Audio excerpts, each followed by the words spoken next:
You know, it got to the middle of the game where they were up, and I had a lot of seniors in the outfield with me, so we kind of just talked it through, and we were just like, if it ends here, then we definitely appreciate the outcome and, you know, how far we came. If we make it, then we know we did everything that we could. Dayton through the right side, base hit. Ball bobbled by Petty. Whitaker scores. Busby throws it into center. 2-run score. Dayton is racing home. Dayton around third. Texas has the lead. I blacked out. I'm not gonna lie, I have never blacked out before like that. Don't even remember the moment or the feeling because my adrenaline was just rushing. So just to be able to do that and just have the luck on our side, I think it was just even a more confidence boost going into the championship game. I'm a champion. I'm a champion.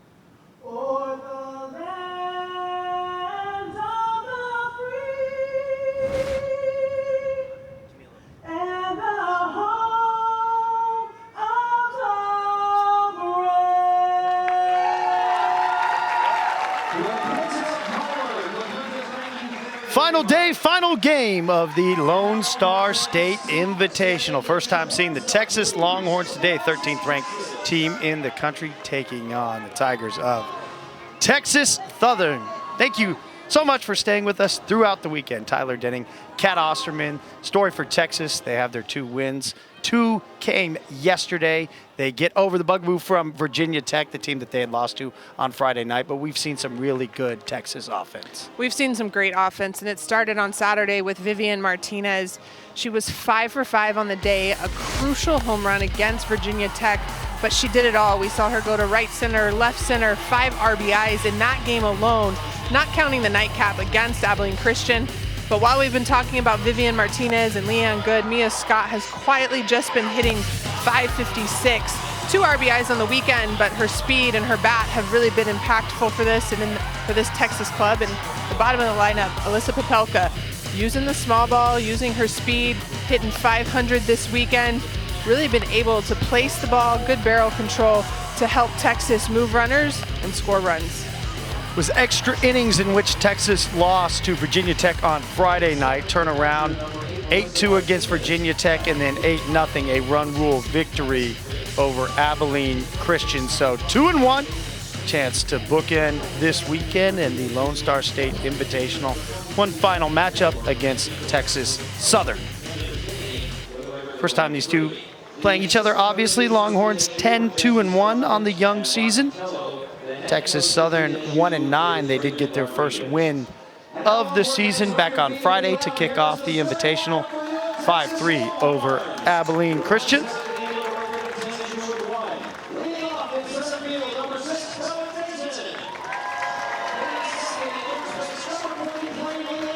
Saw coming on top of the show, Texas's last year, their historic, remarkable run.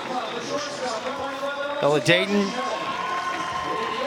coming out part of that, but Longhorns, new faces, new names, carry over with that experience from last year.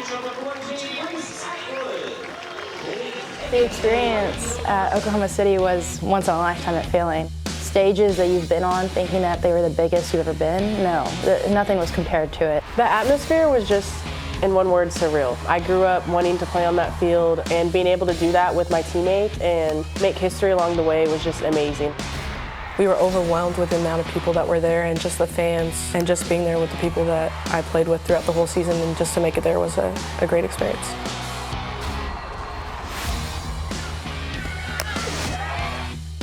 Last year, but that a different year. You got to turn the page. First Women's College World Series national runners-up finish, best finish in program history. First unseeded team to reach the final series, winning 15 games against ranked teams.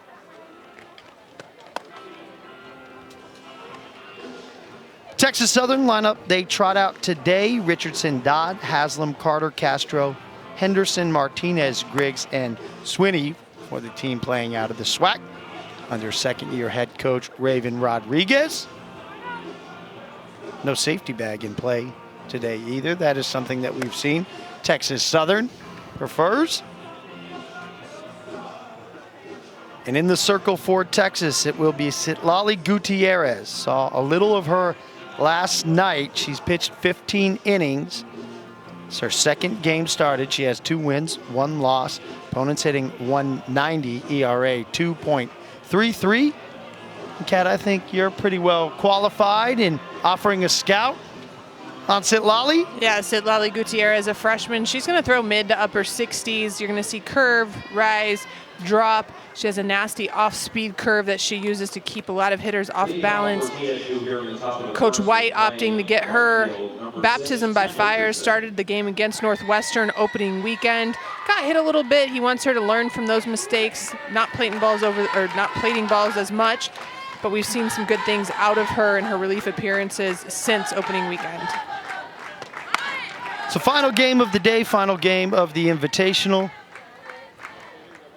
Texas looking to close out with the win. I think we learned a lot about Texas over the 2-game set against Virginia Tech. See how they bounced back. Head coach Mike White, you see on the left.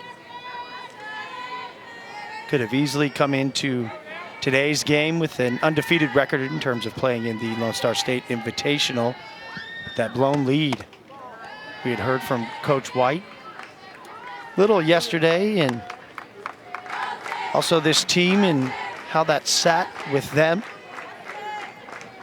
Steve Singleton that joined us for a very lighthearted interview last night, but it told us how bad taste in their mouth they were able to rectify such in that second matchup against Virginia Tech. Hokies assume already on their way back to Blacksburg. They'll actually kick off conference play next time they're on the field against NC State. But that definitely a team to watch for, and it was great to see that bellwether barometer between 2 teams that should be NCAA tournament teams. Yeah, 2 teams that you'll see in the NCAA tournament, but at the same time, 2 teams that are ranked one right above the other, and seeing how evenly matched they were and really how both games played out. Obviously, the split goes to show how close those rankings are, but you talk about the bitter taste. Yeah, Texas, knowing they could have been 2-0 against a ranked opponent this weekend with a little bit cleaner play. Take a look at the pitch. Citlali Gutierrez using her drop ball out there on the outer corner. Sometimes you'll see it drop a little bit more than others. Her fastball has really good downspin, a pitch that she's utilized quite a bit. So Coach White working with her on getting it to drop just a little bit more, but sometimes when she pumps it up there at higher speeds, it'll hit a great corner and just keep hitters off balance and keep hard to catch up to, because she can throw it in there, man. Senior Jasmine Dodd from Bentonville, Arkansas.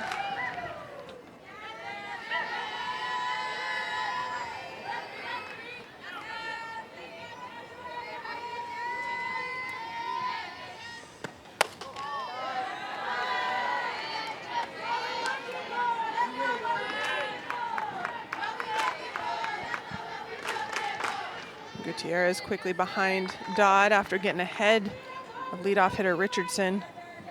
Trying to nibble that outside corner, but she needs to just come in, attack the strike zone, prove she can throw strikes first before trying to stretch the zone too much. Stretch the Plate podcast, episode 2, huh? I'm gonna find another phrase.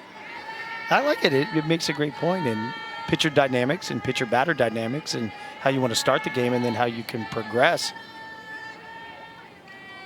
Made that point as well with the umpires. You have to prove you can get the ball over the plate, over the zone, and then maybe have a little bit more wiggle room. You also give your catcher, would assume, a little bit more freedom to move that glove around a tiny bit, try to frame it up. Yep, just a little bit, but like you said, and we talked about yesterday, you have to establish that you can throw strikes first. You can't expect an umpire to call that borderline one when you haven't really shown that you can throw strikes.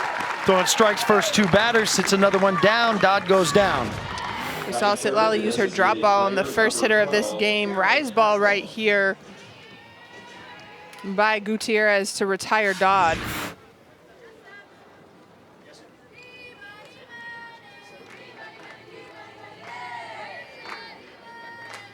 Gutierrez came in yesterday for Sophia Simpson. She threw 7 total pitches. 2/3 of an inning, 3 strikes across those 7.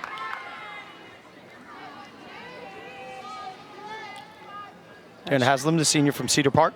Well, she came in and did what Coach White needed her to do, obviously pulling her in place of Sophia Simpson, who had hit 1 and walked 1. Coach White wanted Gutierrez to come in, figure out how to record that 3rd out, and she did.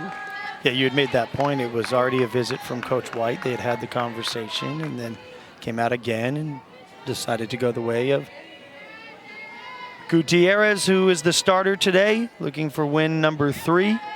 Texas looking for win number 11 for Texas Southern. Be their 2nd on the season.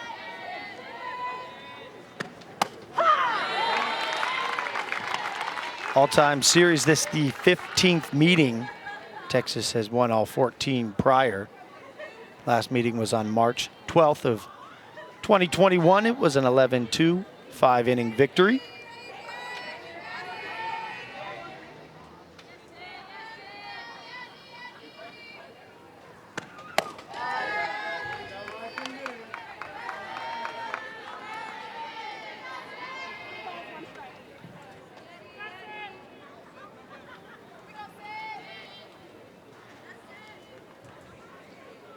Rodriguez, 2021 SWAC co-head coach of the year.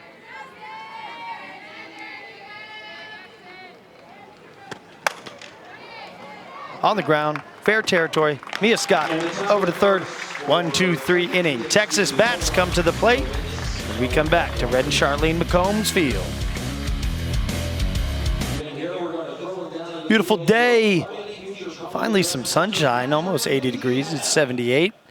Texas, 13th ranked team in the country, will take their first cuts at the plate for head coach Mike White, 5th season in the burnt orange. Top 12 finishes in all 4 seasons at Texas. And a change in the lineup for Texas. Bella Dayton had been in the lineup for one of the games, but she shifts up in the order. Yeah, this is the first time we're seeing Bella Dayton this weekend being able to play in the field and come to bat. She's been pinch running primarily, got released after a wrist surgery. 2 for 4 so far in the Lone Star State Invitational, though. We saw a bunt and a slap to center field. But Texas changing up the lineup a little bit to put some speed at top with Dayton, move Leanne Good down to the 2-hole. But she brings some energy and firepower that I think, not that they were missing at the top, because Leanne Good has done a great job there, especially as a freshman. But just another experienced player in this lineup, especially an experienced player that has so much to grow on after last season's postseason run.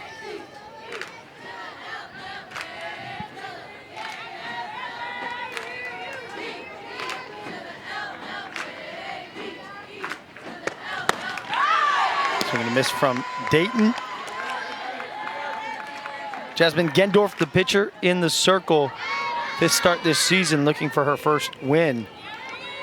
19 1/3 innings she's gone. Opponents hitting .344 off the senior from Waco, Texas. Tigers probably giving her the nod because she has the most experience on this staff.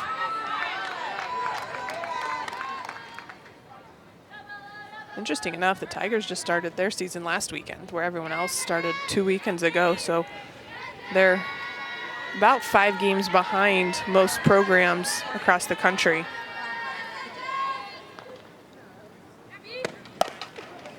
Back up the middle, ricochets off the glove of the pitcher. Gendorf, and Dayton is on.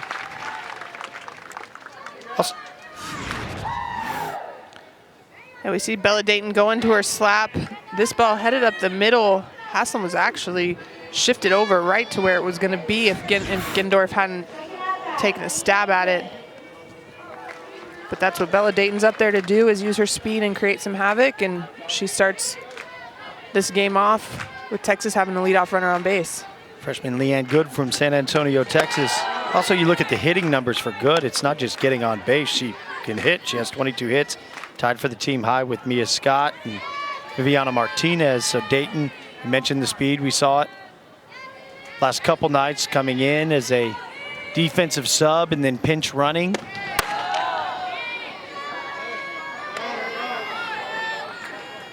Yeah, last weekend we saw her pinch run and she had a brace still on and it was well wrapped. A lot of padding on that to make sure she didn't re-injure it. And then yeah, this weekend we saw her pinch run and then stand defensively, and they've slowly worked her into being up at the plate as well and getting some at-bats. Have to imagine they put her at leadoff so that way she gets more at-bats today instead of just pinch hitting, get her going again and a little bit more comfortable in the box before next weekend.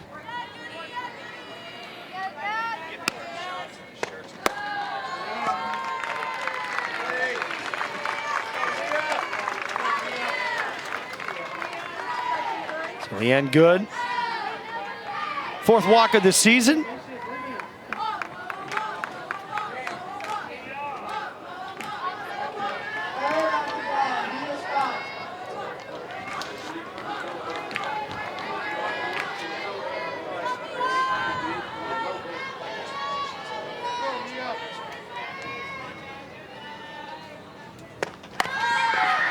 So Texas with an opportunity to strike first. Back up the middle from Scott. 14 games now. She has reached base safely, quickly, aggressively.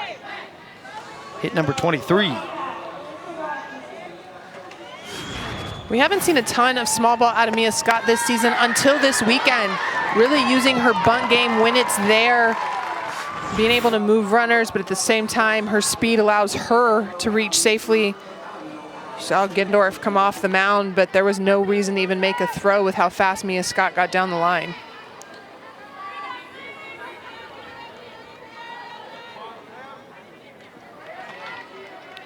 So opportunity for Alyssa Washington, the junior 270 hitter. 10 hits, but she does have 16 runs batted in, second most on the team. From Abilene, Texas. 500 on the young season with the bases loaded, 333 with runners in scoring position. Texas with 2 in Dayton and Good. Yeah, the junior off to a slow start in Clearwater to start off the season, but last weekend here at home got comfortable, heated up. Hasn't kept that going as much this weekend as she'd like, but the one big hit she does have is a 2-run home run in that first game against Virginia Tech to put the Longhorns on top early in the game. Sometimes as a returning athlete, it just takes a little bit to get the consistency going, especially if you now start to shoulder the weight of being a leader. You know, Janae Jefferson left, Alyssa Washington, the leader in the infield. Sometimes that added task just puts a little bit more pressure on you, whether you really want to admit it or not. Texas 9-19 with the bases loaded this season, 414 average. Hot shot in foul territory. To the tippy toes to avoid. Dayton was on via the single, Good the walk, single from Scott.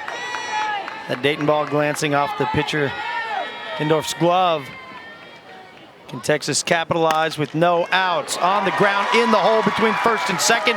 1 run is across. Dayton scores. Good in as well. 2 RBIs for Alyssa Washington.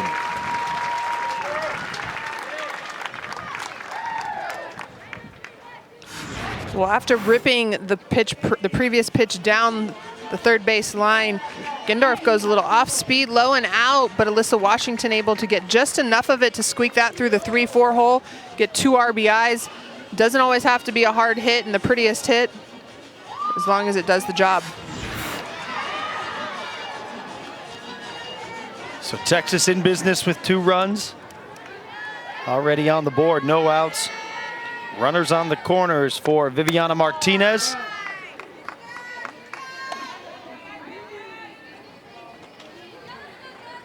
Nine-game hit streak for the freshman from Tolleson, Arizona. There's action up in the bullpen for TSU. Runner going in safely, no throw. 2 in scoring position now for Texas.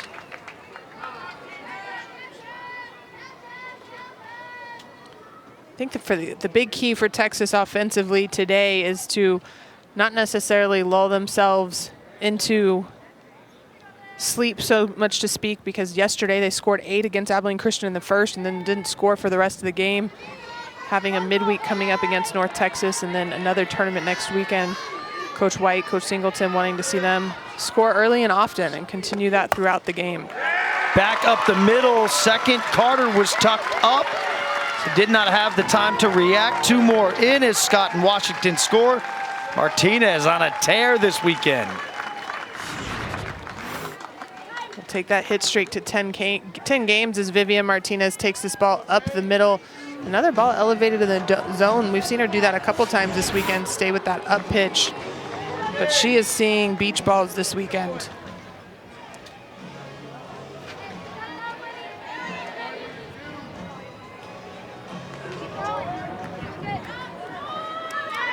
Nora Rodriguez that is up throwing.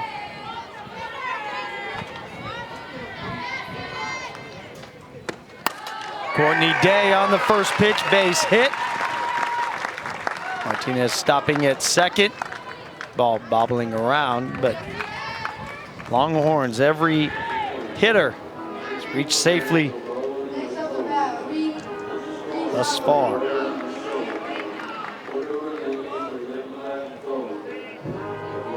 And I like, for the most part, other than Leanne Good, who didn't see a strike, these hitters are attacking strikes early in the count for the most part, meaning that they're going up with their own buy-in, their own plan, and executing well, not waiting to see what Gindorf's going to offer.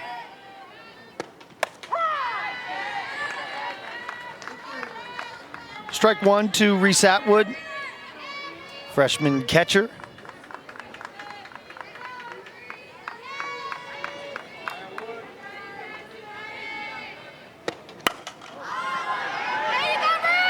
Foul territory.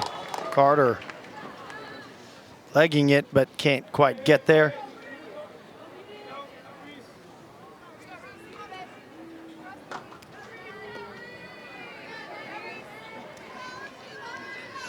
Reese Atwood, freshman that's been doing really well behind the plate, receiving for all of the pitchers on the Texas staff.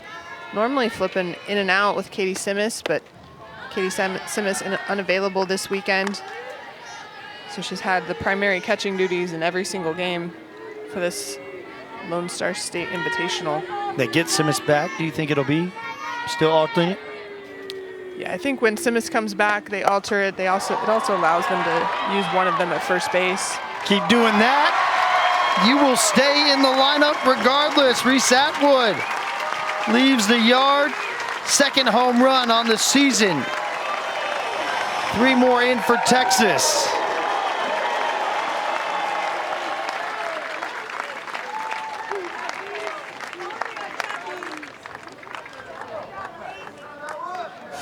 Second home run of the season, but second hit of the weekend for Reese Atwood.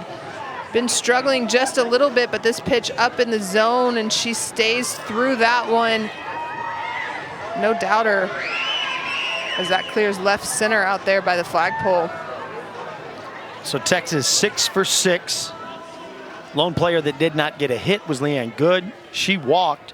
All have scored as Atwood clears the bases. Yeah, Atwood clears the bases, and now you set the table for the speedsters of Ashton Maloney and Alyssa Popelka to possibly get themselves on base and be able to create some havoc as well.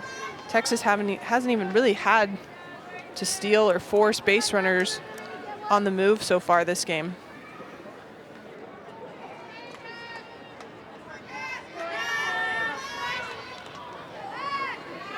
Ashton Maloney, freshman from Liberty, Missouri. Hitting .393, 11 hits. And Popelka both with Such. Be interesting to watch how this Texas hitting lineup continues to evolve over the course of the year.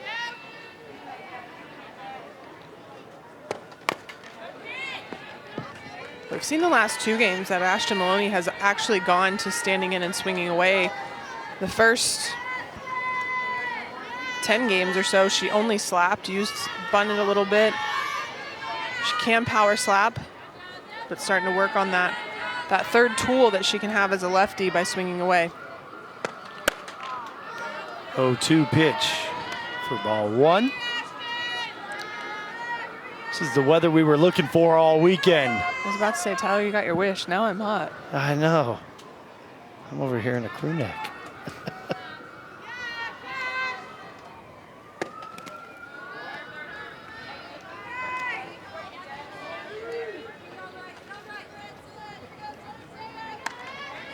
Sun waits till the final game to come out. Sorry, Virginia Tech. Kansas, too. Kansas popped in to play one game. So TSU played prior to this, a run rule victory for the Jayhawks that were down the road playing in a tournament this weekend. But you got the lowdown, and they were flying out of Austin. Yeah, originally Texas and Virginia Tech, it looked like they were going to have a 3-game series, but then Abilene Christian, because of conference realignment, had some people drop out of their tournament they were supposed to host, so they had an open weekend and needed to find a place, so they asked if they could come play here, and then somewhere Texas Southern got in the mix too, and you know, some teams have requests of only playing such and such team one time, not having to face them twice, things like that, and so Coach Zaleski, who played at Texas State, called Ricky Woodard and said, hey, do you have any teams that aren't playing on Sunday? And Kansas, sure enough, wasn't playing. So, but wasn't playing down there, but was flying out of Austin. So they jet down here for a single game. Jumped into the Lone Star State Invitational. Safe is Maloney, trucking it down to first, much as the fire truck has pulled up into left. This is a quality at bat by Ashton Maloney. She got down 0-2 quickly, but works the count to 3-2. Taps this just enough right in front of third baseman Swinney. Again, Texas speed wins out. Yeah, you mentioned the fire truck. That was always the fun, especially midweeks, because the stands normally aren't as full. Left field fence isn't as full, so they would come and park and watch. Long-standing tradition of that here at McCombs. Pretty sure if you're the fire department, the fire truck, you can park wherever you want. Yeah, you can block the whole street off. There's no emergency. As you can see, they are working on their tans, getting a head start to spring. Bottom of the order. Lissa Popelka is hitting .379 on the season. Has played in 14 games, started 13 of those.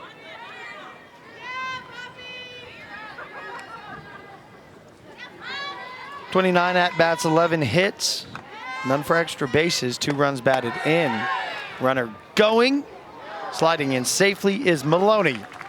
So Texas aggressive at the plate, aggressive on the base paths, all of it right now working. Yeah, everything going Texas way. Can't really say nothing going Texas Southern's way. The only ball that didn't really bounce their way was the leadoff hit off of Bella Dayton's bat that Gindorf hit off her, or reached, stabbed for and ricocheted off her glove. But Texas just doing a good job of passing the bat. Maloney 5 for 5, stealing bases this year.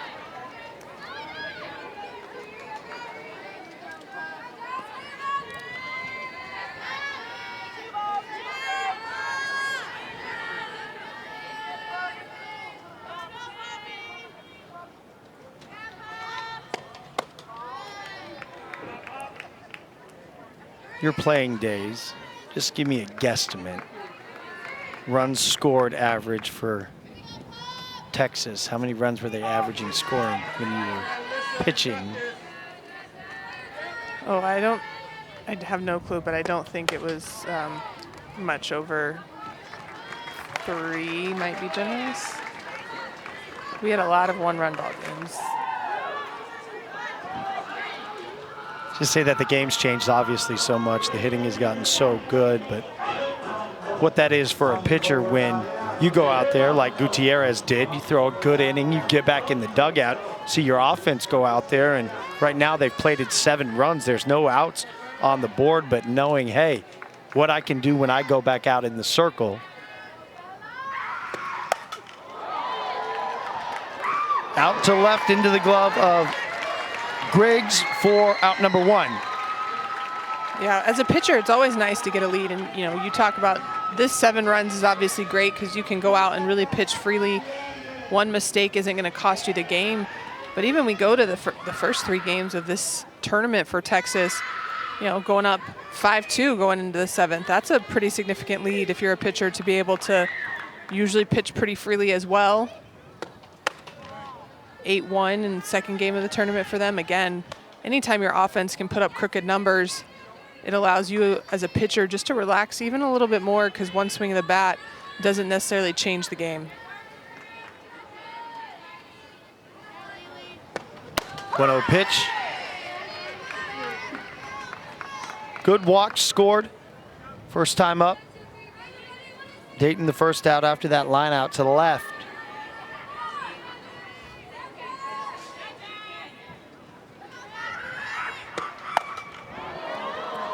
Ball in play to the outfield. Hard hit, enough to get out. Leanne Good. Second career home run. 3-run shot.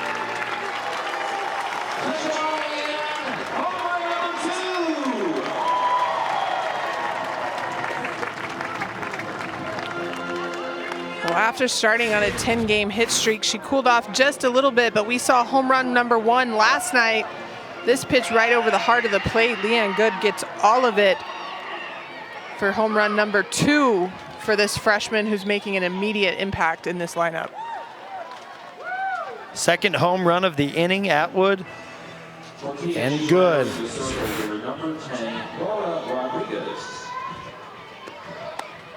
TSU will look to a new pitcher in the circle. Texas with 10 runs to begin the ball game.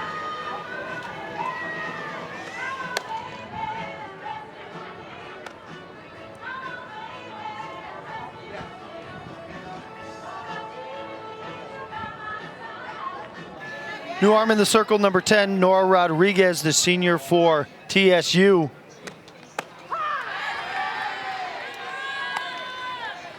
Tigers making the pitching switch, try to throw off Texas timing just a little bit because Texas was right on Gendorf. 10 runs in this first inning. Now has Texas outscoring opponents 30-8 in the first inning. Ricocheted off the glove. So Mia Scott on safely. She will be pinch run 4. So she can go back to her sitting duties in the dugout. If you didn't tune in last night, we might talk about that a little later. Not at my behest, okay? Just fair warning. I think the other piece of that is everyone knows Mia Scott can run, and Mia Scott knows how to play this game, and Camille Corona hasn't really gotten a lot of opportunities this season, so Texas trying to get her in, get her a little bit more game experience so that way come crunch time, she's ready to go, instincts are on. Alyssa Washington, 2 RBI single last time at the plate. Can't hold up on that ball. She obviously did, just enough. That was a good off-speed pitch offering by Rodriguez. Something we didn't see out of Gendorf. She didn't change speeds on this Longhorn team very much. We saw one pitch to Courtney Day that looked like it might have been off speed, but she didn't change them a whole lot. Chance to get 2. There's the lead runner in the pinch runner, Camille Corona, who was down at second, but not enough time to relay over to first. Washington is safe on the fielder's choice. 2 down.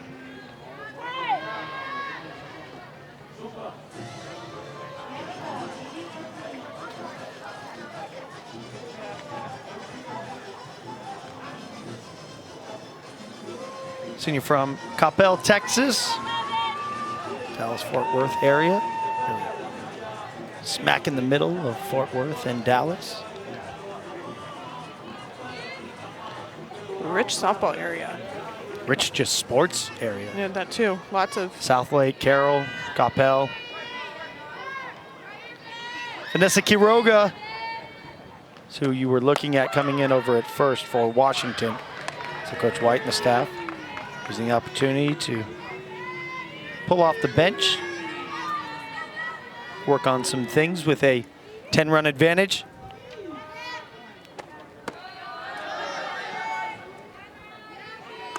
Well, again, they have 2 more tournament weekends and then conference starts, and you want your athletes to have been in prime game experience as much as possible. So I'd imagine after this inning, we'll see some defensive changes possibly as well. Over to first, doing it herself for out number 3 is Henderson. Texas, 9 hits, 2 home runs, 10 runs they score to open the ball game.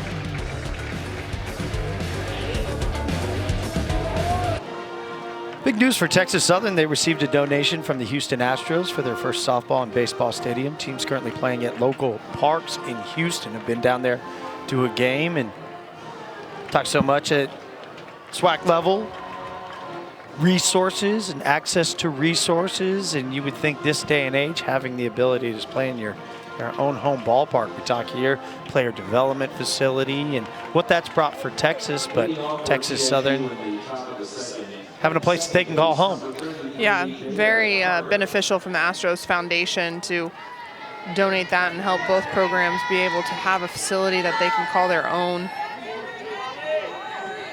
And it goes not just for the comfort of your athletes, but when you talk about recruiting and things like that, facilities and the ability to keep everything close to campus to where athletes don't have to be driving off campus and whatnot, all plays such a big part. So big moves right there for Texas Southern.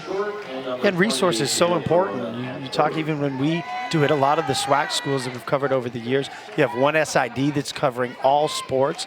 And that becomes harder for us because we don't have a point of contact to then set up a call to talk to coaches and get the stories. We don't have as much time to do that. And when you have a trickle down and schools can get more resources to have more people, everybody wins.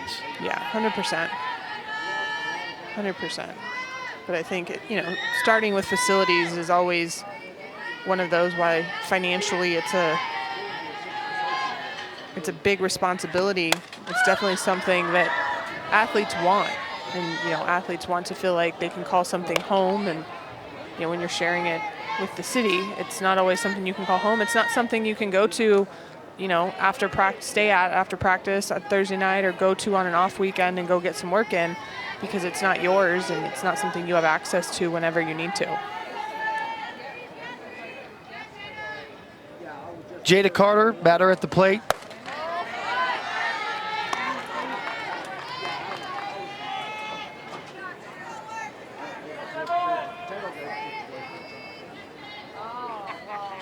So TSU team picked to finish second in the SWAC West. Tigers have won 12 straight division titles.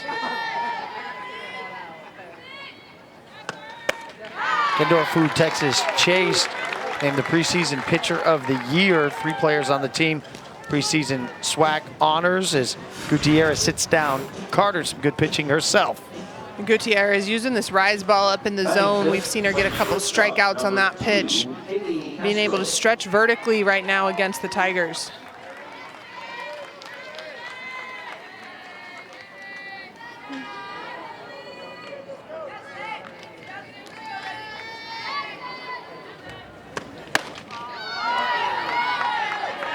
That's a pretty pitch right there, trying to hammer the inner half of the zone. Batter Haley Castro. Senior getting the start at shortstop.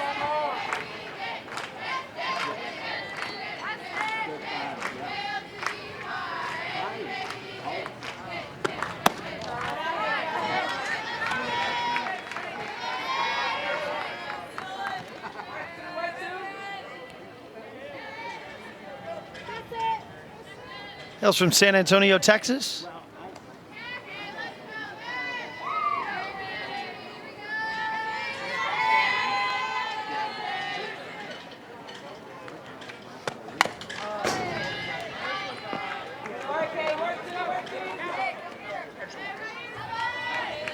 Getting that curve working on the outer half of the plate there.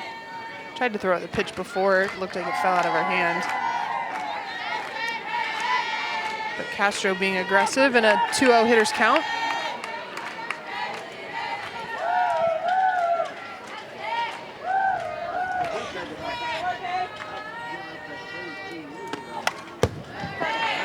Texas staying with those changes defensively after the players inserted into the lineup. Camille Corona over at third. Martinez slides to short. Good to second. Quiroga goes to first.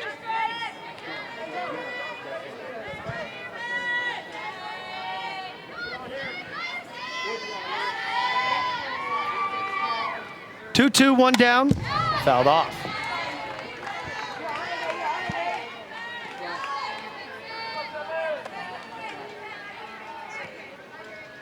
Seen Camille Corona bounce around the infield a little bit in her career as well. Third base, some second base.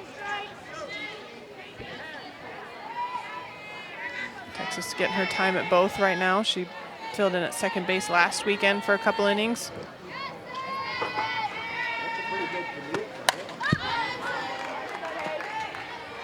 No, you told us yesterday that you started playing outfield at one point in your career. Moved to the circle. Is there any position other than pitcher that you looked at and you're like, well, I wish I could have played that at some point? Obviously, pitching worked out. No, there was a brief stint before I figured out that I liked pitching that I wanted to try to catch, but they didn't have a left-handed catcher's glove, so I never got to try. But other than that, there's not much else I really wanted to do. Hot corners have never been my thing. So thankfully pitching worked out, otherwise I'd say so. not sure. Well, I am sure I wouldn't have been playing softball if pitching hadn't worked out, because I didn't really care to work on hitting either. So, but I might have been a basketball player, because that was my first love. Really? Yes. Volleyball, you have a pretty live arm. You play that right pin. Swing and a miss, strikeout. It's number 4 thus far for Gutierrez. Great job by Gutierrez going up in the zone for some foul balls, and then she uses this drop ball down and in to Castro. Such a pretty pitch and a great spot. Castro just swinging over that. Good execution by Gutierrez. 2 up, 2 down.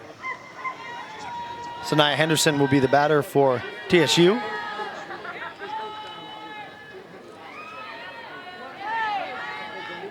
Time called. So hoops. Comets fan? Yes. Yeah, back in the day, I figured. Yeah, I have the whole first season of WNBA card, full collection. Let's go. I like that. You still keep up with the game? A little bit. A little bit. Big conversation, WNBA, equity and travel, talking about private charters and access for all teams, some teams doing them. Not as well. Well, yeah, now they're trying to limit how long they can be overseas. Like, they have to be back for training with their team. They can't miss anything now. And Ball into right field. The diving grab by Maloney.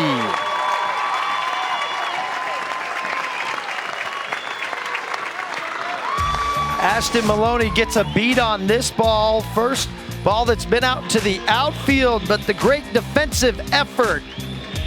Texas keeps a clean sheet, 10-0, they lead.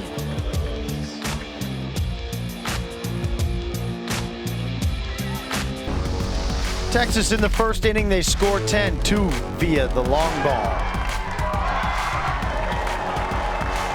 Texas got things going early. Reese Atwood got her second hit of the tournament, and then Leanne Good gets her second home run of the tournament and season for the freshman. The Texas bats caught fire, passed all the way down. We saw 14 hitters come to the plate in that first inning. First pitch swung on by Day. Catch made by Castro coming in from left field.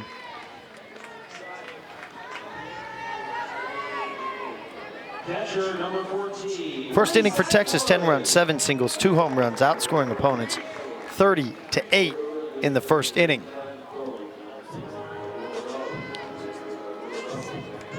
It's across the course of the season, not just this weekend.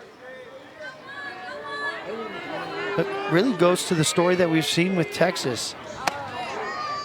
Both games against Virginia Tech, hot start, a little bit of a lull in the middle innings. Second game against Virginia Tech, they were able to get those insurance runs. They get 4 more to build on it and make it a comfortable advantage that the late innings weren't close. Texas right now, they put their foot on the gas and another hit drops in, 10th of the game to match the run output as Atwood in after the home run, but consistency throughout in hit production, run production for Texas. Then maybe the one thing you could take away and say, well, had you pushed a little harder against Virginia Tech, you'd have 2 wins against them. Yeah, well, it's a chess game. So, you know, obviously Texas came out, they put up 5 runs on Emma Limley early in that first game against Virginia Tech. Virginia Tech then adjusted. Limley hit some better spots, mixed some speeds a little bit more. Texas had some opportunities to be able to cash in on some insurance runs and didn't. But still, when you talk about putting up 5 runs against an elite arm like Emma Limley is, she is one of the best pitchers in the country, has great rise ball spin. You have to know that those opportunities to score runs are going to be few and far between. So getting 5 is great. You had opportunities for others. At the same time, you can go to the 7th inning and talk about pitch execution. So there's a lot that just goes into play in those games. Maloney flying out to left. Obviously an opponent out there, and in Virginia Tech, a quality opponent. Limley, who we saw earlier this morning while you were making your way up here, she had dealt 15 strikeouts against Abilene Christian.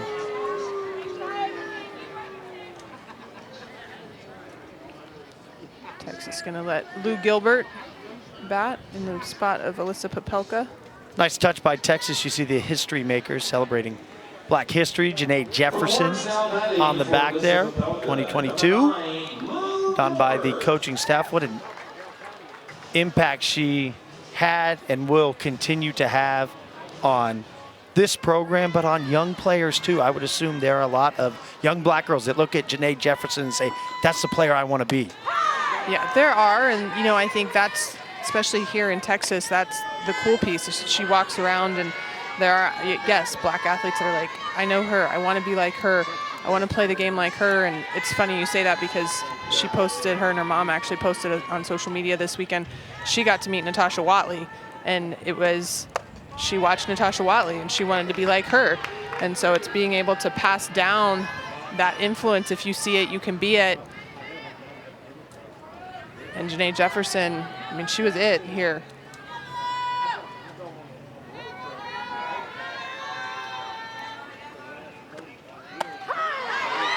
Lou Gilbert taking the strike.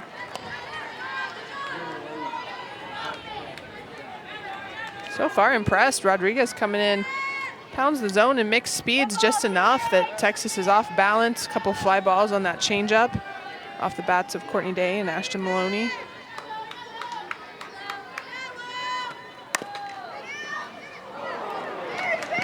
That ball is fair.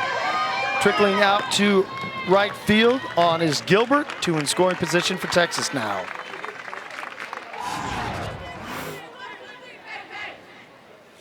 Gilbert pulls this down the line, and this just takes right there on the chalk, but hops up and over the glove of Henderson there at first base.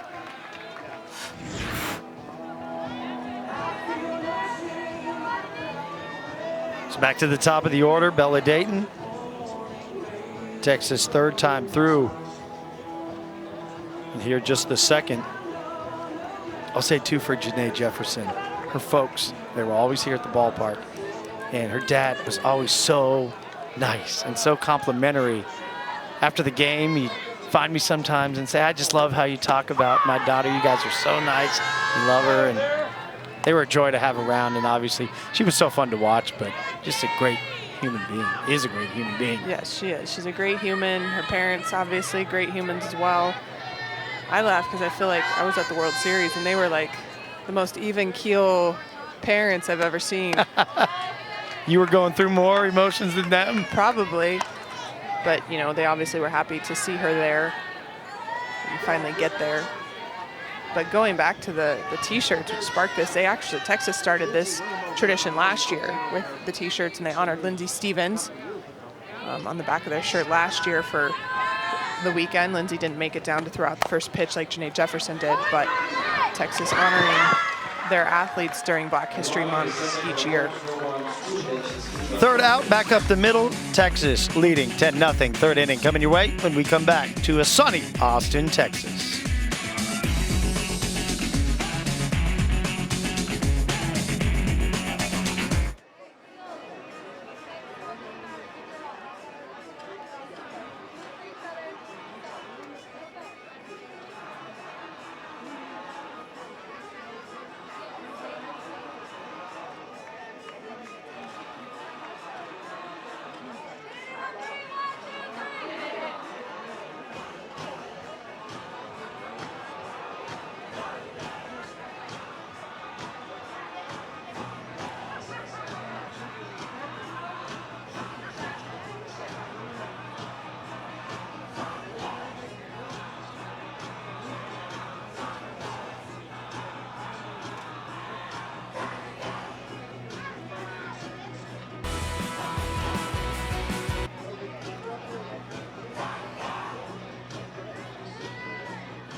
Eyes of the softball world had their wow, what a message sent by Oklahoma. Oklahoma loses their first game last Sunday to Baylor 4-3 and comes out on fire this weekend. Everyone was looking forward to that matchup, but they came with their bats. 6 home runs, 20 hits, 14-0. Maybe a young softball player Might be. taking in the game over there. Top of the third inning, final game of the Lone Star State Invitational. Tyler Denning, Kat Osterman, Aaron Miller joined us. Our crew across the course of the weekend. She's headed home, Oklahoma sooner.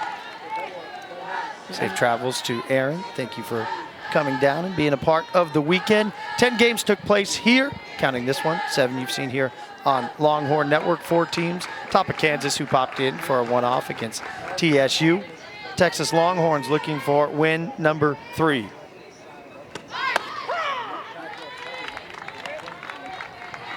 Gutierrez has struck out 4. It's still the first time through the order. Both innings have been 1, 2, 3.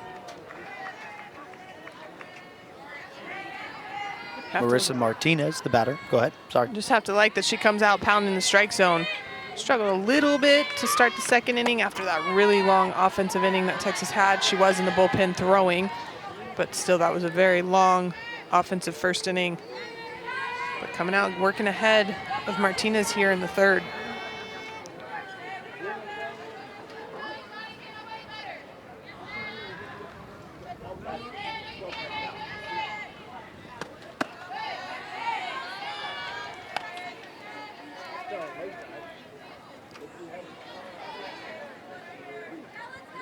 Martinez just not chasing that drop outside. Saw her swing at the first pitch, but Gutierrez trying to stair step it a little bit. You have to be able to stair step it height-wise or plate-wise. Both doesn't really work unless you're 0-2 in the count and they're being aggressive hitters. Back up the middle, collected at short by Martinez, who makes the throw. Quiroga the scoop, 1 up, 1 down.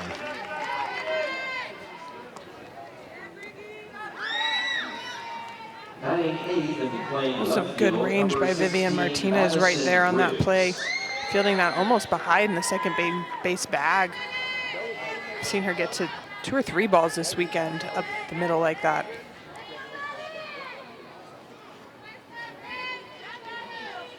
Part of the reason Texas is comfortable being able to move her over there to shortstop when they move Alyssa Washington to third, or even let Alyssa Washington take a break like she is today.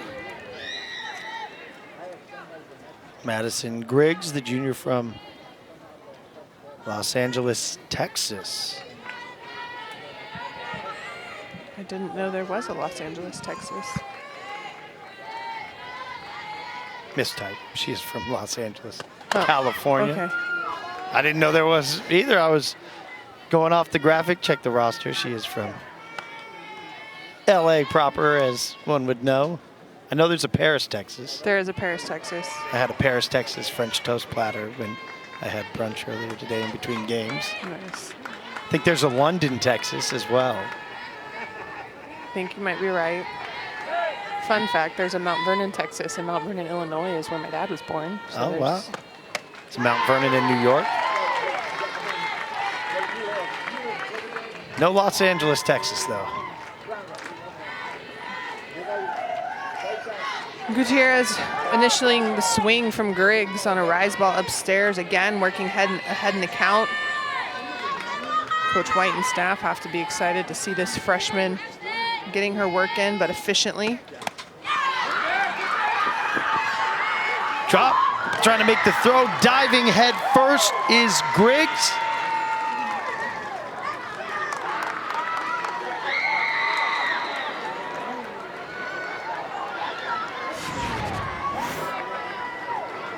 Gutierrez gets this ball up and in, belt high. Griggs swings, but Reese Atwood unable to hold on to it, and Griggs gets down to first in plenty of time. Not sure the dive was necessary, but she got down there to ensure she was safe.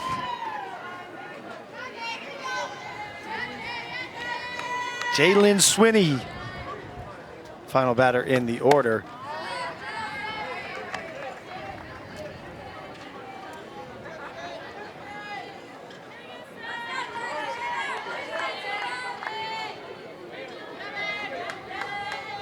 So Griggs struck out, but did reach on the pass ball.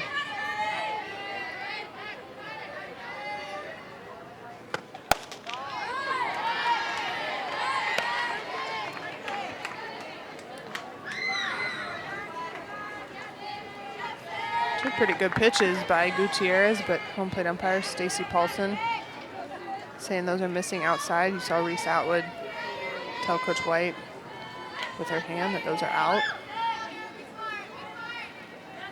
2-0 is the count. Cross for a strike. Stacy Polson behind home today. Terry Holt working first. Riley Cobb, umpire crew.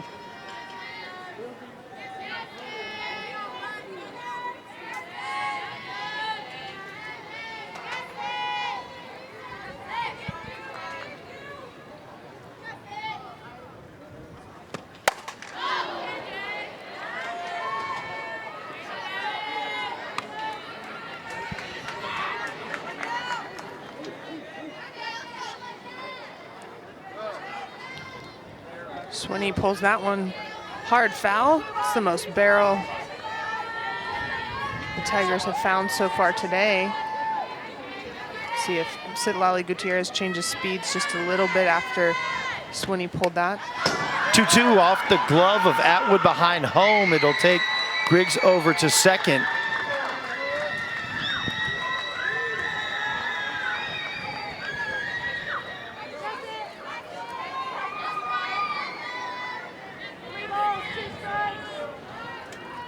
Pitch getting away from Gutierrez there was in fact an off speed, but I think supposed to go low and out and actually tailed up on Reese Atwood. Swing and a miss. Another strikeout, number 6 for Gutierrez. This off-speed curveball by Gutierrez. They go back to back after this pitch got up her hand, or got up high out of her hand. She's able to throw that one knee height on that outer corner. Good location and good change of speeds by Gutierrez. I got news for you. There is a Los Angeles, Texas. She's not from Los Angeles, Texas. It is Los Angeles, California. That Griggs is from. Los Angeles, Texas is off of 72. So if you are taking 35 south past San Antonio, Cotulla, you would start heading east. You'd be in LA. There you go. Can't miss it. It's a big city. Runner on second, 2 down.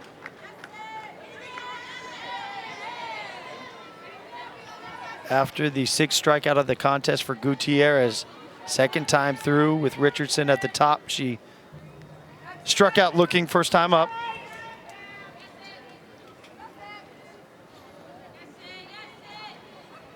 Gutierrez quickly ahead of her, 0-2.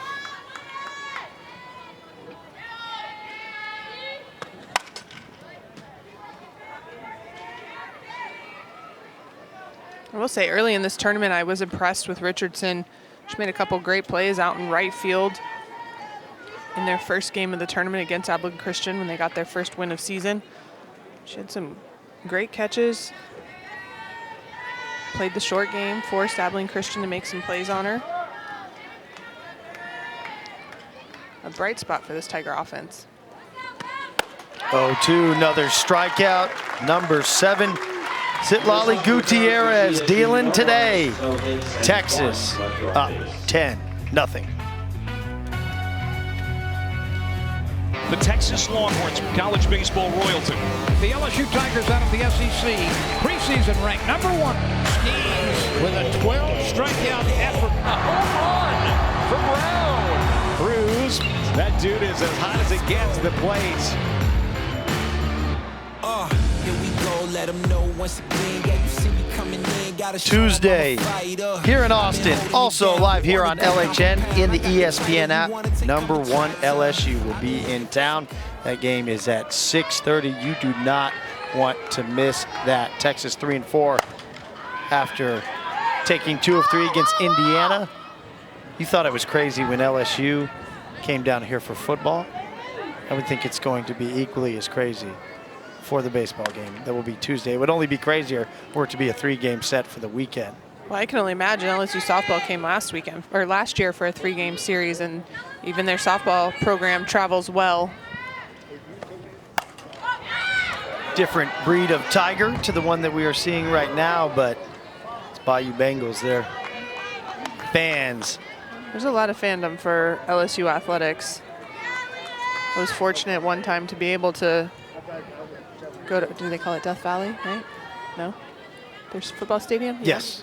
I was there for, I don't know who they played, but I was there for a game. Did and you see it was Mike? Intense, yes. Yeah. Got to see Mike. That's like just intimidating itself that you walk up and you're like, There's a real tiger there's a on tiger right campus. there, and it's right next to the stadium. Yep, a real tiger is different than a longhorn being at a game. Bevo was here today, across the street. He was across the street. Yeah, he was right out in front of the tennis center. Nice. Yeah. He doesn't come this way very often.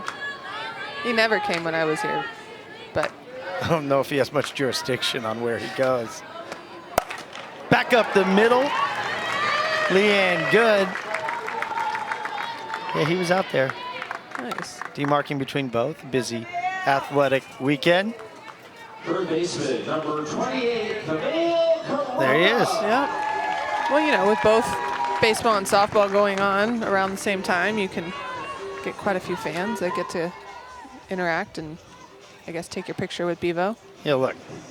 Baseball doesn't have natural grass, right? We do over here. This is spacious. You want to let Bevo, just come chill? Let Bevo walk around? Got the confines, Red and Charlene McCombs Field. He's got plenty of roaming room in the outfield. Absolutely.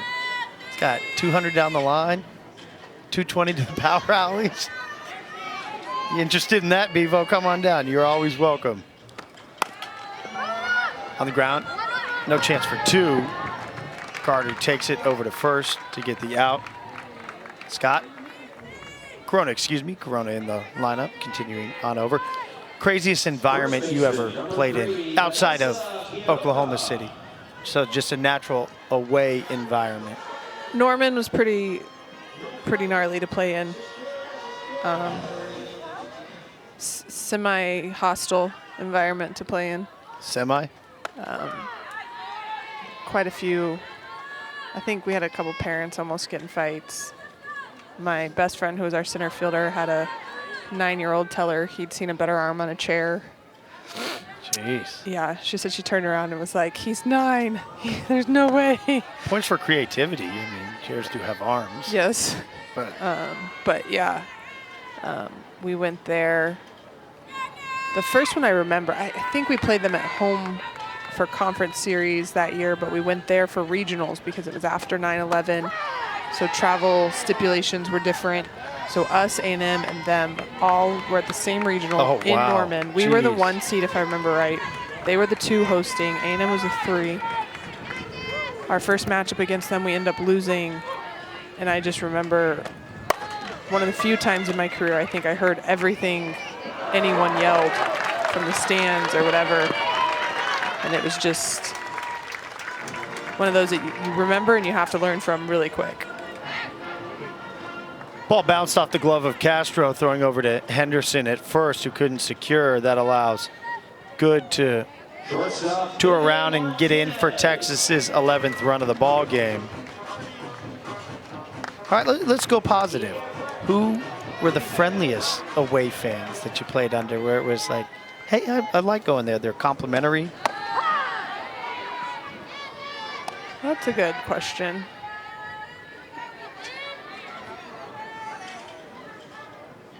You know, Oklahoma State was always a good game. We've had close games against them, especially my first 2 years in conference.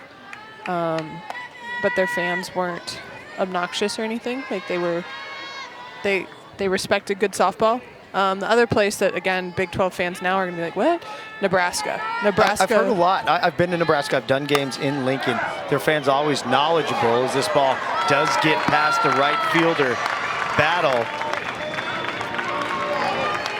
Into third, standing up, Viviana Martinez, and scoring. Texas now 12-0. Rodriguez dealing so far against Texas, doing a good job of getting a lot of ground balls, but Viviana Martinez does a good job with this pitch, launches it over Richardson's head in right field. Good thing Coach White kept waving Quiroga home because Vivian Martinez was not letting up as she rounded second at all. Easy triple for the freshman. Continues to build on her phenomenal weekend. Hands down, all invitational team. No problem giving her the nod there. You'd have to imagine, depending on what else happened around the Big 12, but she could be in the running for the Big 12 Player of the Week.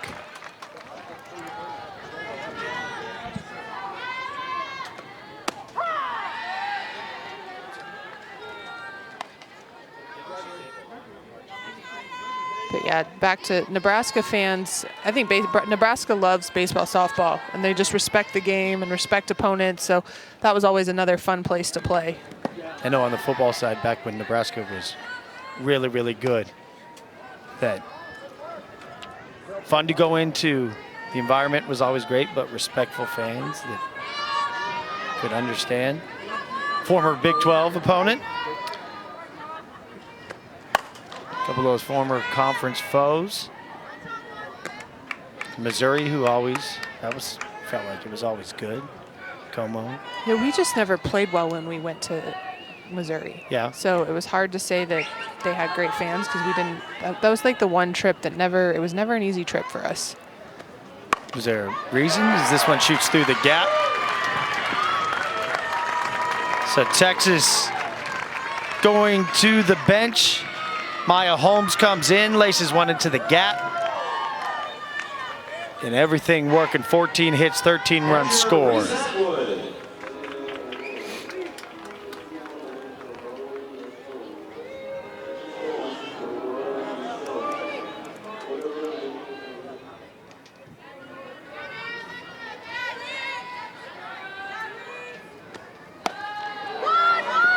First pitch swung out. Does have some Inglis on it, trying to flip over. Henderson couldn't hold it in, so both will be safe, both to advance. Holmes over to third, Atwood is on second.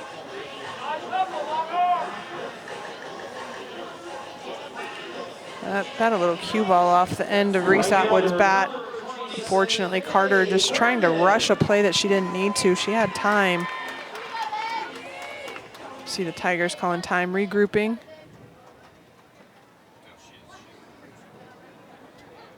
I will say throughout the tournament this far for Texas Southern, defensively they've been pretty solid.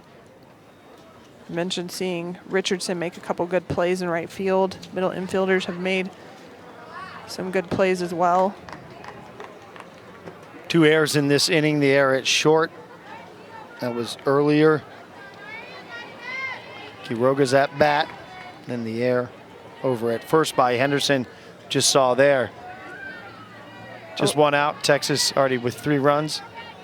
Well, and a lot of times in situations like this, when teams are making a lot happen, putting up runs on the board, running all over there, continuing to push the envelope, it just speeds the game up on the defense. And I think that's what's happened right now in this inning with the Tigers, is the game's just getting faster on them, and they have to regroup and be able to slow it down and let it just play out.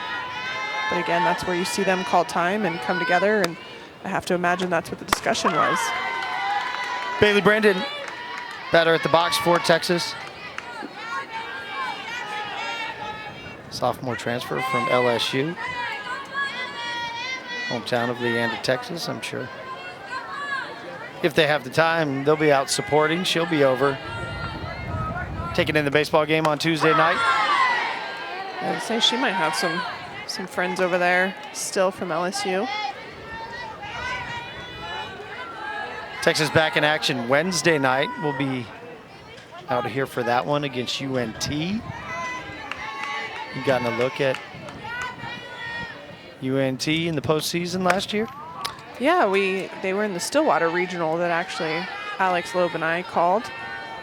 They got all the way to the championship game. They eliminated Nebraska and ended up taking Oklahoma State on in that championship. So they had a good run in the postseason.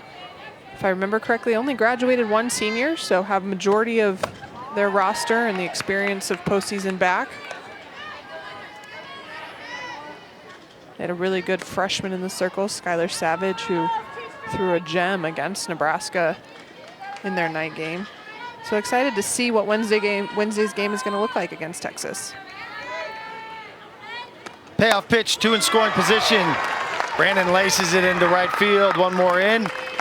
Make it 2. Texas, 5 more in the bottom of the 3rd thus far. 15-0. Richardson, this ball just over the heart of the plate. Brandon takes that right down the right field line past Henderson. Right now, Rodriguez start mixing that off speed again, a little bit lower in the zone, see if you can get Texas out ahead of front of it, but they're starting on their third time seeing her. So the adjustments should start coming from Texas as well. Rodriguez still in the circle. Coming in relief. Kindorf was the starter. Preseason pitcher of the year in the SWAC, but Texas chasing her, part of that 10-run first inning.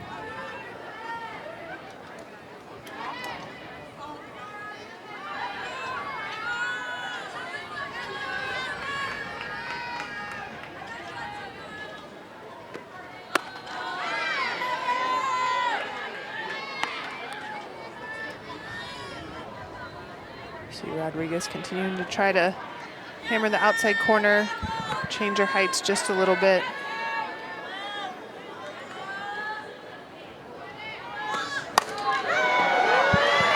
Hard hit out to center field, bounces off the wall. Brandon will look home. Everything working for Texas. Lou Gilbert brings home another with a triple.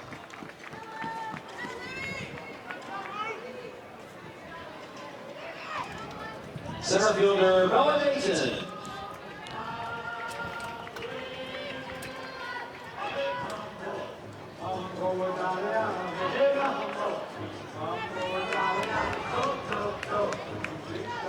Castro going in, pick Rodriguez up a little bit.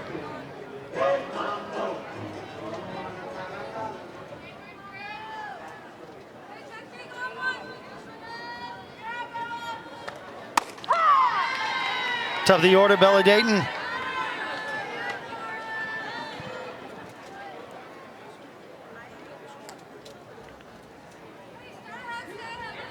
One for three. She continues to work her way back in. Second game started, 10th game played. Had 4 at-bats coming into the contest.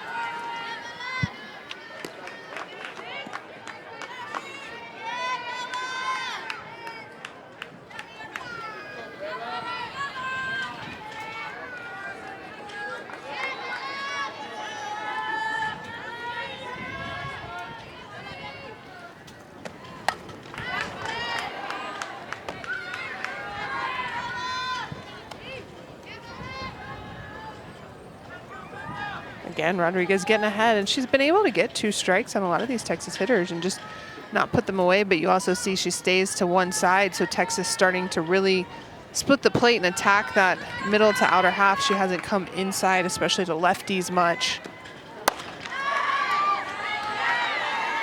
Stays outside with that pitch.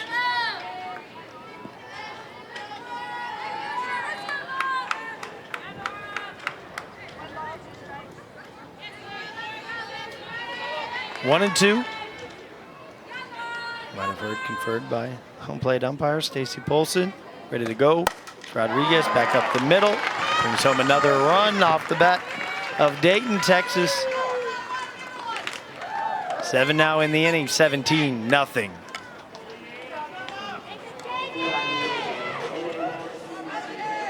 First baseman, Leanne Good.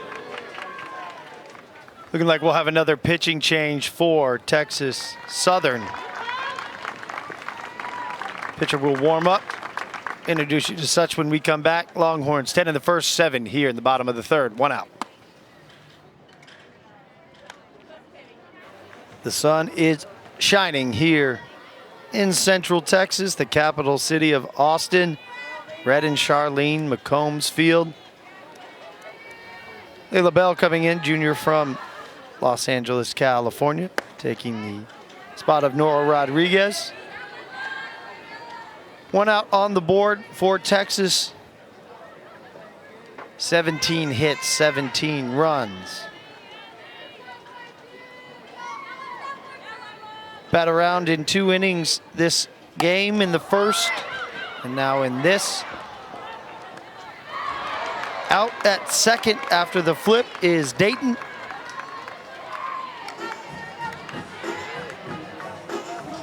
Third baseman, Camille Corona. It's a hard hit at Carter. Goes ahead and hangs on after bobbling it, gives the flip. You see Castro there hanging on to the bag, making sure her foot was secure. Out number 2 for the Tigers this inning.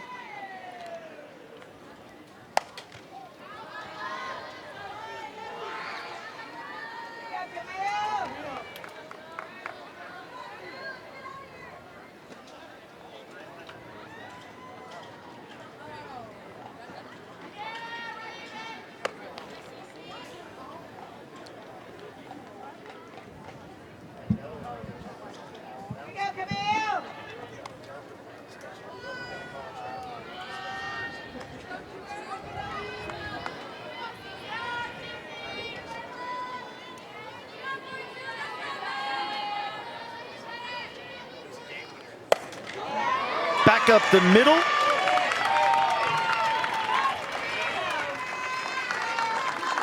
Camille Corona. Her ground out gets on. Vanessa Quiroga.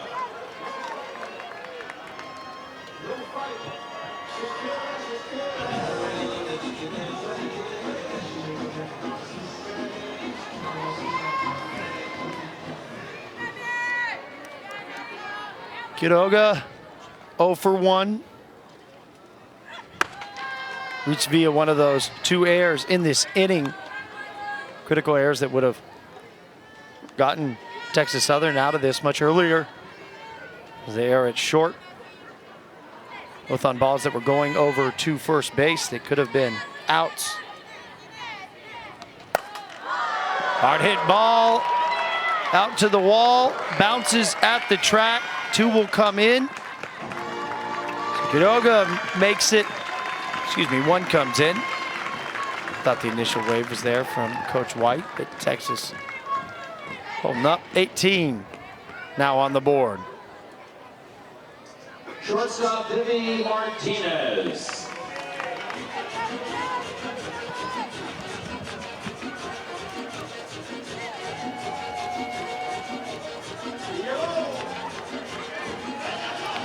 We can safely say, not in a single game, but Vivian Martinez has hit for the cycle within the tournament. Puts this one on the ground. So Texas scores 8 in the inning, 18-0 they lead. Talk with a new voice. Who? Kristen Zaleski when we come back.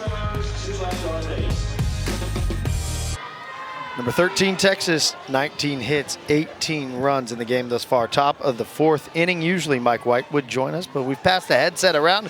Kristen Zaleski, the assistant coach. Welcome. Thank you. Thank you for taking the time. Big hitting for your team all weekend long. Tell us about how you guys are approaching at the plate, what you guys are seeing in the atmosphere in the dugout when you score this many runs. The dugout definitely helps. It keeps us up, and we are working on staying focused after having a good start yesterday and then kind of losing focus a little bit. So saw that kind of start to happen in the 2nd inning. So refocus and dugout helps, and got some people coming in and having good at bats. So keeping us going.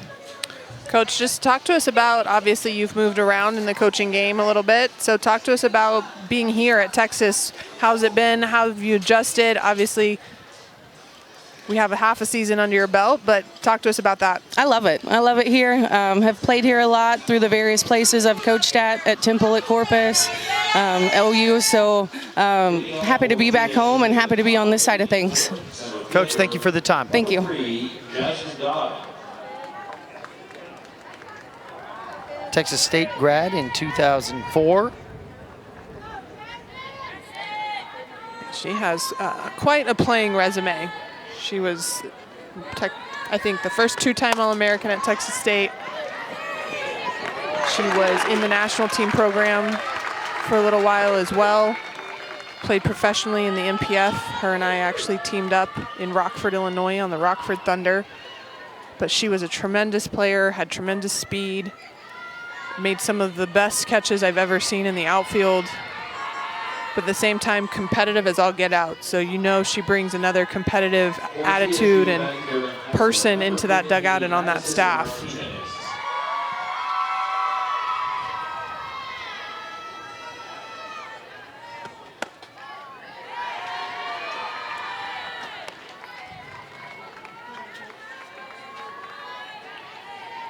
But you heard it. She's coached in various places. She was at Temple Junior College, actually won a national championship there. And she was at A&M Corpus for a little bit. She was Oklahoma's volunteer coach last year before Coach White offered her the job here in the fall after Megan Bartlett took off to be the head coach at Arizona State. So been around the game for a long time, but even prior to that, she has quite the story. So after Dodd grounded out, spot of Darren Haslam in the batting order, but a pinch hitter who you saw just there, Madison Martinez from Woodlands, Texas. Who's the most competitive player you've ever been around? Whether it be teammate or opponent. That's hard. Well, teammate, I'm gonna have to go with one of my national team teammates. I think Kelly Kretschmann might be the most competitive person I've ever been around, and we've been really good friends since I met her in 2001. I mean, talking about being competitive over the smallest things. And she's a great hitter in her own right, so obviously competitive at the plate too. And when we weren't on the national team together, we played MPF against each other. And the tension between myself and her when she was at bat, like Megan Willis used to say, like you could just feel it the second she steps in the box. It's like this whole who's guessing what game, and you can cut the tension with a knife. Where would you rank your competitiveness Scale of 0 to 100. Oh, I'm like 98. I'm really competitive up there. My family and I will play, what is it, Settlers of Catan. Yeah. Yeah, I get mad. Ooh. If we play Uno and you Yeah, throw the skip card or draw 2 at me too many times, whew. Okay. No, I can make anything competitive, and I do a lot of times, but 3-2 from Citlali Gutierrez. Back up the middle, Martinez Fields. 1-2 thus far. that is another smooth defensive play by Vivian Martinez. The range she has up the middle is so incredible, and I think she makes it look so easy that fans watching right now think that's routine, and that's really not an easy play and not a routine play, but the ability to get there, but the ability for her hands and transfer to be that smooth. She'll be a fun one to watch for the next 4 years. Texas defense this weekend, just 2 errors across 4 games that they have played. Jada Carter, 0 for 1, 4-hole hitter.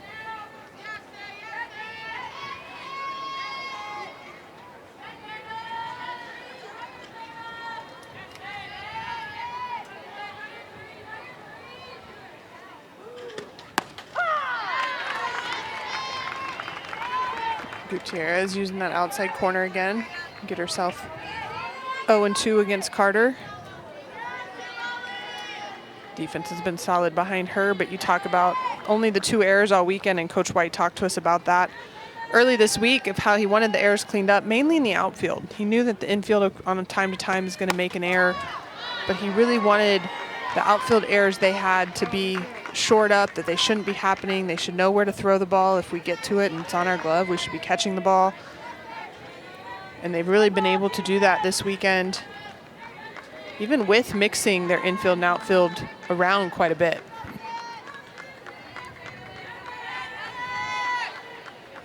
Gutierrez ready, 1-2 to Carter, hard hit. Out into center field, Dayton comes down to make the grab, a 1-2-3 inning for Citlali Gutierrez, the Texas defense, 18-0. Texas back to the plate for the bottom of the 4th when we come back.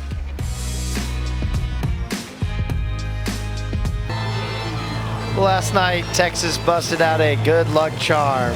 We were told it was Mia Scott's Chucky doll. It's good luck for the team. So Chucky was having a good night in the dugout. He was celebrating on the field as well. So we decided to check up on him and make sure that he's doing okay. I think he's out here today, but he hasn't waved to you. He hasn't. You know, funny story, after the game was over, hung around for a little bit, and she saw me as I was walking to my car. I thought you said Chucky saw me. No, Mia saw me, but she had parked her car and was talking to people. She's like, hey, hold on, Kat, just a second, I have something for you. Oh, gosh. And in my head, I'm like, what could you possibly? And then I was like, someone had to have told her. I said, if it is Chucky, don't you dare. And she came running at me with the Chucky doll. So it got quickly Word did relayed get that I'm not a fan. Not Chucky's biggest fan. No, but they did also admit that Chucky just randomly showed up at the facility yesterday. It's not like she's been bringing him around. He just showed up. She thought he was good luck, and obviously if you win a ranked game and put up an 8 spot the next game, you think it's good luck, and so I'm sure he'll sit around for a while. I don't know if your name's on the stadium, you may have the pull to get Chucky put on the banned list as well. So, you know, maybe a battle of wills there. The do not enter list. Yeah, how important is Chucky to Mia Scott and the team? I don't know. I don't think I should ban anything if it means they're going to keep on a hitting and winning streak the way they've been doing. Texas 19 hits in this contest, 18 runs they score. Prior to this, it was an 8-0 run rule victory against Abilene Christian. That was in the nightcap of day number 2. Before that, in the doubleheader for Texas, 8-2 against Virginia Tech, avenging a opening loss in the Lone Star State Invitational, not individual. Texas was up 5-2 in that game, but Virginia Tech came back and won in 8. This is the final game of the weekend. Shot out to right. Trying to side it in. Battle stepped back a couple times and then went in and had enough time to slide the glove under the ball for the catch. And this ball goes up off of Holmes' bat, and Battle thinking she had to go back. And to be honest, I thought it was going to be a little bit farther back too, but great recovery, being able to stretch forward and grab that big first out. Yeah, the wind pushing out to left, so maybe swirled up just a little.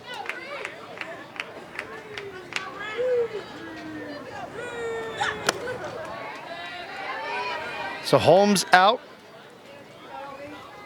Reese Atwood 2 for 3, 3-run home run. That was back in the first. Followed that up with a single. Reached via an error last time at the plate.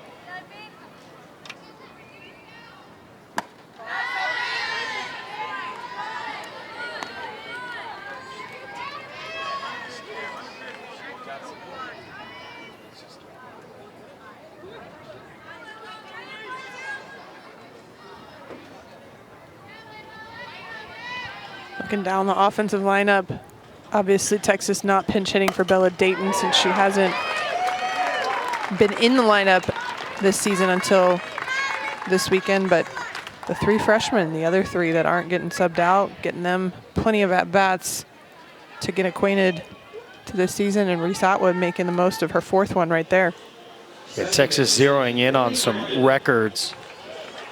We'll bring you up to that as they get closer in terms of runs, hits, runs batted in. And when you produce so much, you got to have a lot of fuel. It's very important. Stay fueled up, right? Mm-hmm. We talked snacks last night, and we got a tour from Texas, gracious enough to send us video of their snack selection. So this is what is at the disposal of these Texas student athletes. Look at that. We got to get a freeze there. It looks like some. See everything? There's a little bit of everything. There's a refrigerator in there too that I'm sure has some snacks. It's quite the spread and stuff. Yeah. Saw beef jerky.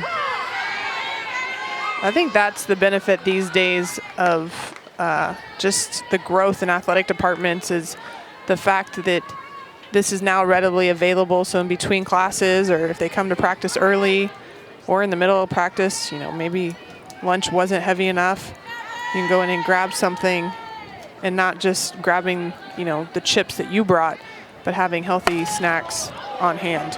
Bailey Brandon out to left, back towards the track. Griggs makes the catch.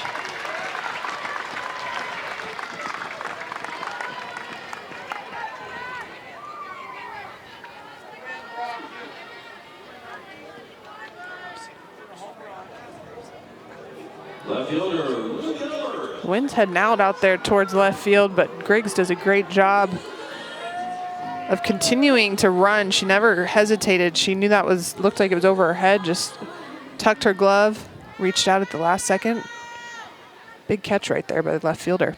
2 nice catches by left and right field. Lou Gilbert, second at bat in the contest. Third, excuse me. She did come in. Got in for a single in the second. Last time up, triple. Scored after that triple.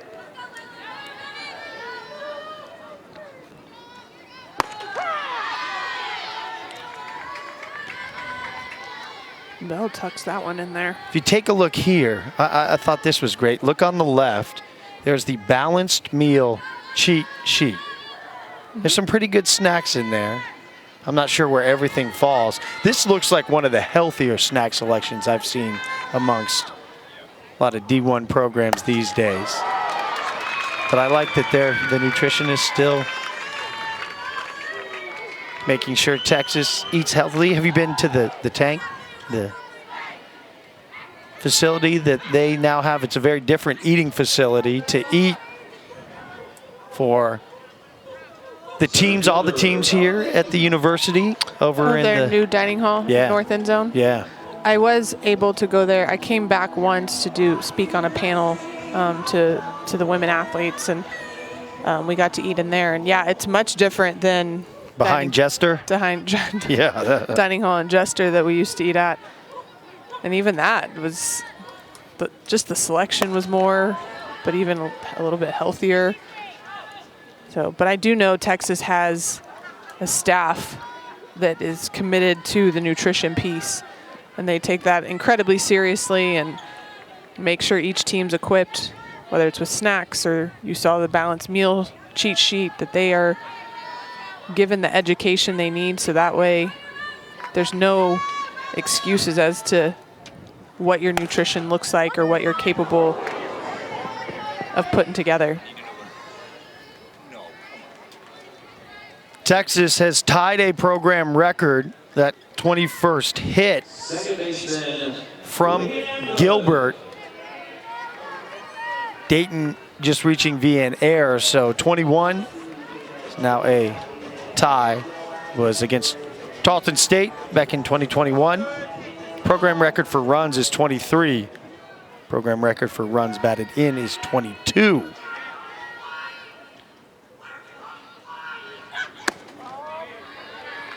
So one more hit would be a single game program record.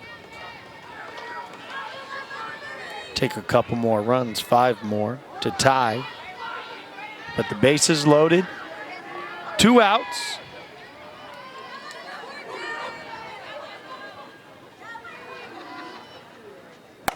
And good. That'll break the record for hits in a single game for the program. 3 runs come in. Dayton the last to cross.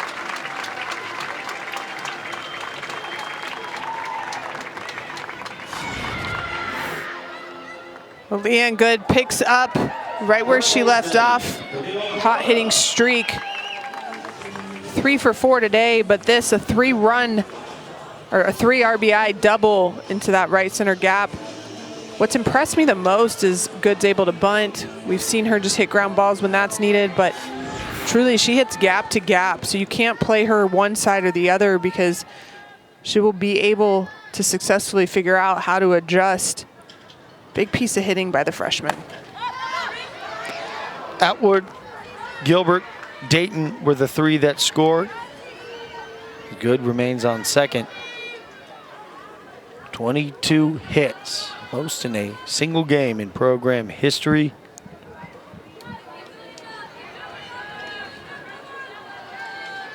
Good weekend, great day at the ballpark for the number 13 team in the country. Early in the season, 3rd weekend. Texas getting the benefit of some home cook, getting to play in their own ballpark. So Texas mixing it up a little bit. Associate head coach Steve Singleton coaching 3rd now.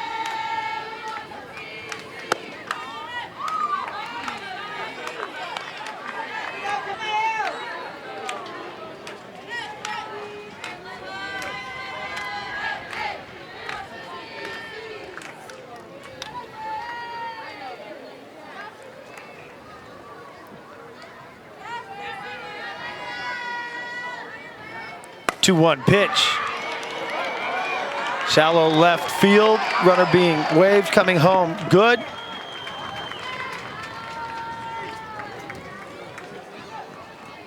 Texas 22.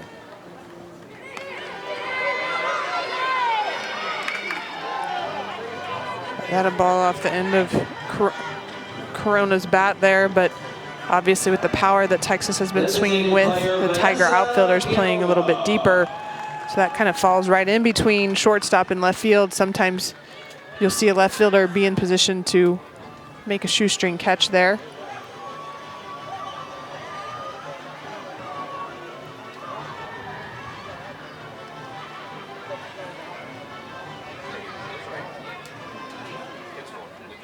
Mentioned midweek for Texas.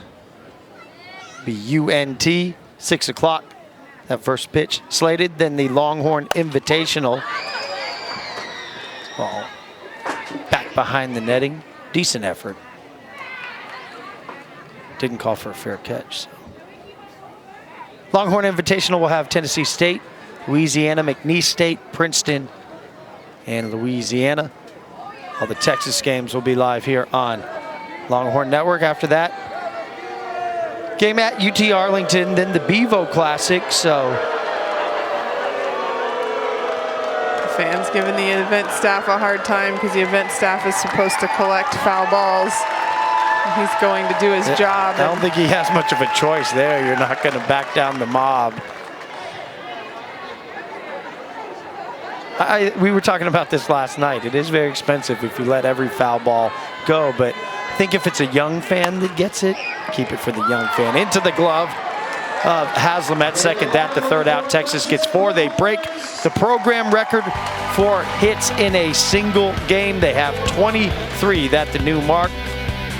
Top of the 5th when we come back. We're back in Austin, and so far the story of this game, other than Texas offense, has been freshman Citlali Gutierrez. She has 7 strikeouts on the day, but she has been in control of this Tiger offense. She already has a career high in innings pitched and strikeouts. She has 4 innings total in this game. We've seen her mainly in relief in the last 2 weekends. Saw relief yesterday. Came in, shut the door for Texas to get a victory. And can she close this one out? Texas take 22-0 advantage. So the run rule is in effect. Texas Southern. 5, 6, 7, Castro, Henderson, Martinez. Batter slated. So Texas with their 23, they set a single game record for hits. They break through the 21 that they had against Tarleton State in 2021. Runs were 23, so they won't quite get there unless TSU were to score a bunch of runs here.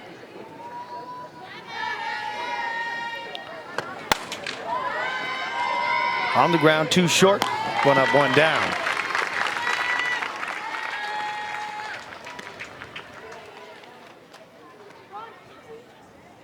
First baseman, number 4, Sanaya Henderson. You know how in football they do like time of possession? I'd almost be interested to see how much time was in the offensive segments, because I feel like Citlali Gutierrez has gotten them out of their defensive segments really fast. The comparison, obviously the offensive time is a lot more, but how quickly has she gotten them on and off the field here on the defensive side of the ball? Yeah, 1, 2, 3 first inning, 1, 2, 3 second. 4 just came drop up. Third strike in the third. Drop Yep. third strike. The pass ball that put Griggs on. Then 1, 2, 3. Out distribution. You had made mention of it here. Through 4 1/3, 7 strikeouts. 5 ground outs. 1 in the air. Is that 1 hard hit ball out to right? Double check me, am I? I have 2 fly out. 2 in the air, yeah, there was 2 the in one air. to center. Yep. It's Carter in the 4th. My F was hiding. Yeah. But, you know, 0-2. And she's worked efficiently. We're talking about she's in the 5th inning. That was her 60th pitch, so effective pitch count as well. 8th strikeout of the game right there with a rise ball. Tip back, but into the glove of Atwood, so make it number 8 for the freshman. Quickly 0-2, goes up in the zone. Henderson unable to stay with that one. Citlali Gutierrez 1 out away from a masterful performance here at McCombs.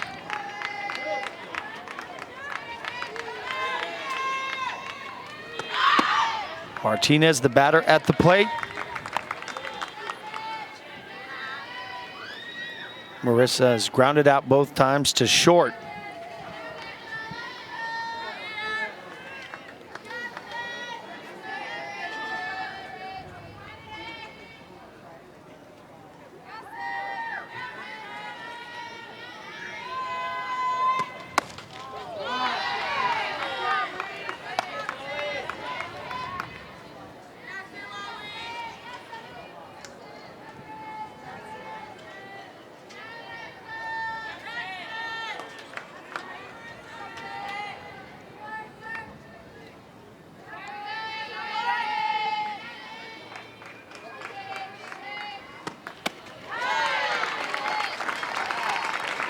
Gutierrez, Texas, 1 strike away.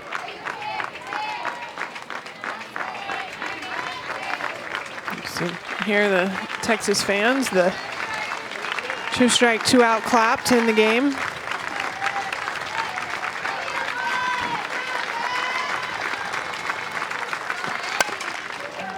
On the ground ball, bounces foul.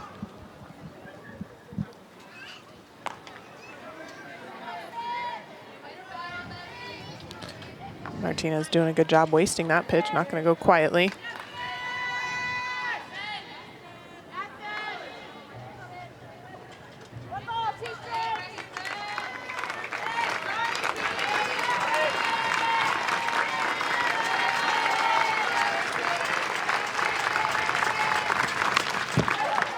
Another one fought off. Citlali Gutierrez trying to really work that low out corner. Saw her go a little farther off the plate with the first foul ball. Tried to go a little bit lower down in the zone to see if she could get Martinez swing over it. Martinez able just to get enough of it to continue this at bat.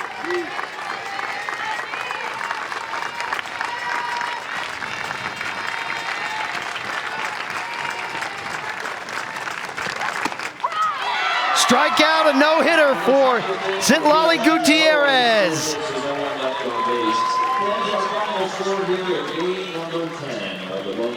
53rd in program history. Texas makes some history, most hits in a contest with 23.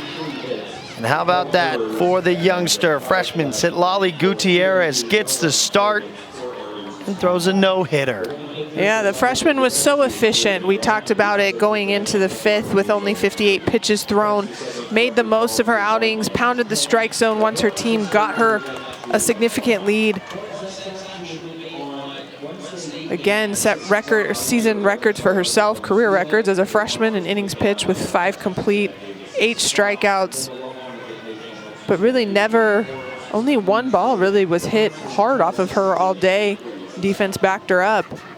But a great performance by Citlali Gutierrez to secure her first no-hitter, and I don't think it'll be the last we see from her in a Texas uniform. 3rd win on the season for Gutierrez, 3rd win of the weekend for Texas. They move to 11-2-1 on this young season, a successful 3rd weekend. Longhorns will be back in action Wednesday night against an NCAA tournament team from last year, UNT. We will be here to bring you that one, 6 o'clock Central. For our whole Longhorn Network crew, Aaron Miller, who was with us earlier, Kat Osterman, Tyler Denning, so long from Austin, Texas.